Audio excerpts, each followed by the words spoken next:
Fanboys are extremely upset at Aaron Greenberg. Is Apple getting into the console market? And Halo Infinite Season 2 is going to bring a much needed addition.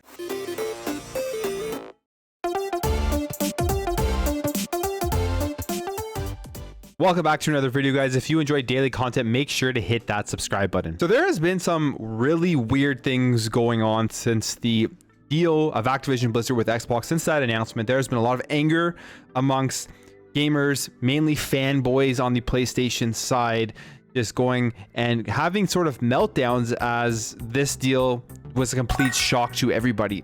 And there is another thing going on that I find just absolutely extremely comical, and it is with Aaron Greenberg. So as you can see here, this is Aaron Greenberg's profile picture on Twitter. Crash Bandicoot doing the X, and him as well doing the X. And I believe the Crash Bandicoot picture is a fan-made picture or something along those lines. But with Crash Bandicoot, he used to be the PlayStation mascot back in the day. Back on the original PlayStation, he was huge and synonymous with PlayStation. Even if you go to most people today, I'm sure that they would think of PlayStation first when they think of Crash Bandicoot. And obviously now he is an Xbox owned property when that deal is official and it goes through. So this is one of the biggest IPs, in my opinion, that Xbox has acquired through the Activision Blizzard deal, because the games are really good. The notoriety with the actual IP and the mascot is extremely high, and Xbox can do a lot with Crash Bandicoot. So Aaron Greenberg's obviously pretty excited. He posted this as his profile picture, and fanboys are losing their mind. So I saw this on Twitter. Someone just kind of put it into a collage, all of the different, I guess, fanboys or PlayStation gamers who are extremely upset over the fact that Aaron Greenberg has posted a picture of himself with Crash Bandicoot, kind of saying that Xbox is classless and all this stupid stuff that makes absolutely no sense. And what's even more funny to me is that all of these people, I believe, are grown adults that are actually getting this triggered, this angry over the fact that the marketing guy at Xbox is doing his job and marketing the fact now that Crash Bandicoot is a part of Xbox. People are saying things that like PlayStation would never do something like this ever in a million years, when the fact of the matter is they have done things like this before. You even think back to when they made fun of Xbox about the game sharing back on the PS4 days. Like, that was one of the biggest and I guess first times we've really seen the blatant just kind of laughing in the competitor's face type of thing. Now, this isn't at all, I don't think in any way, Xbox being classless or laughing in PlayStation's face or trying to rub it in to the gamers over at PlayStation, because at the end of the day, Crash Bandicoot has been multi-platform for many, many years now. He is not the PlayStation mascot anymore. It has nothing to do with PlayStation. He's a multi-platform character. And now going forward, he's most likely going to be just exclusive to the Xbox ecosystem. So that's why he has changed his profile picture. It's marketing. It's what they do. They want people to change their mindset and thoughts of Crash Bandicoot, because it's going to be very hard, even after this deal goes through, I think, for people to move away from Crash Bandicoot as the PlayStation mascot. For a lot of people who don't follow the video game industry, but when they think of Crash Bandicoot, think about the PS1 days, and if they were gaming back then, will have to be reminded, will have to be shown that Crash Bandicoot is now an Xbox Game Studios property. And that's all he's doing, and he's going to do this with other characters as well, because it's his job. It has nothing to do with being classless. Xbox is definitely not classless in terms of what they've been doing with their marketing, especially when you listen to Phil Spencer. It makes zero sense how angry grown adults are getting over a video game character and a marketing executive putting that video game character in his profile picture. All right, jumping over here to a rumor about Apple poaching Xbox engineers to potentially make a video game console. Now, this comes via the Xbox 2 podcast and Jez Corden.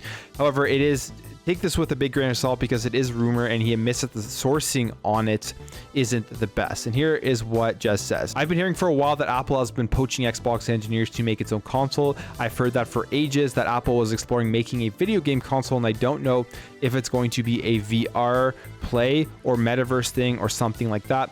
I don't know if that'll come to fruition. I don't know if they've canceled it already, because Apple explored a ton of stuff.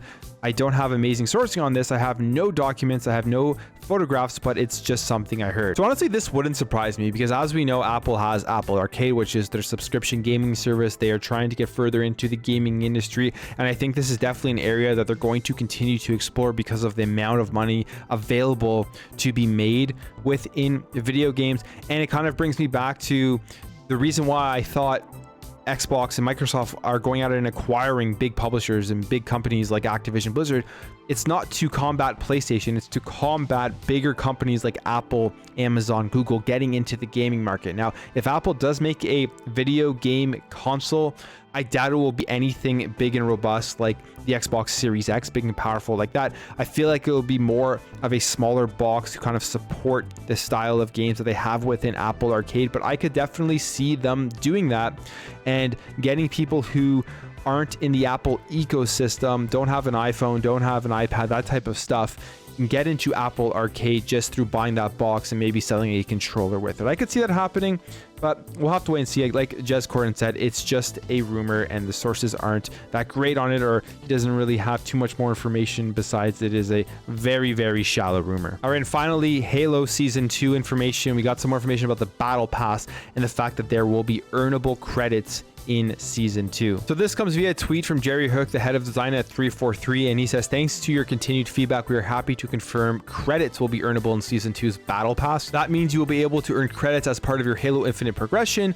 We'll have more to share on this as we get closer to Season 2. So that's a great thing, I think, for a lot of people who are looking to not be spending very much on microtransactions if they want to get certain cosmetics that I think is very cool. For me, it's perfect because I'm most likely not going to be buying any of like the cosmetic stuff. I just don't really get into that.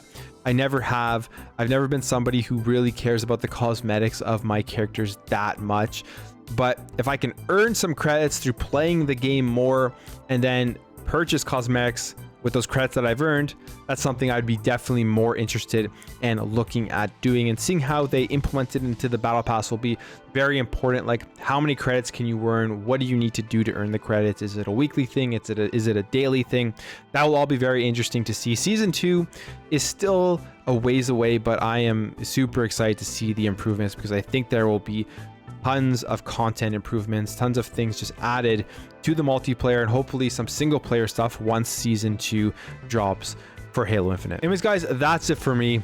Let me know what you think about this hilarity with Aaron Greenberg. Do you think Apple's ever going to make a console? And are you happy to see earnable credits in Season 2 for Halo Infinite? If you enjoyed this video, make sure to hit that thumbs up button and you're new here.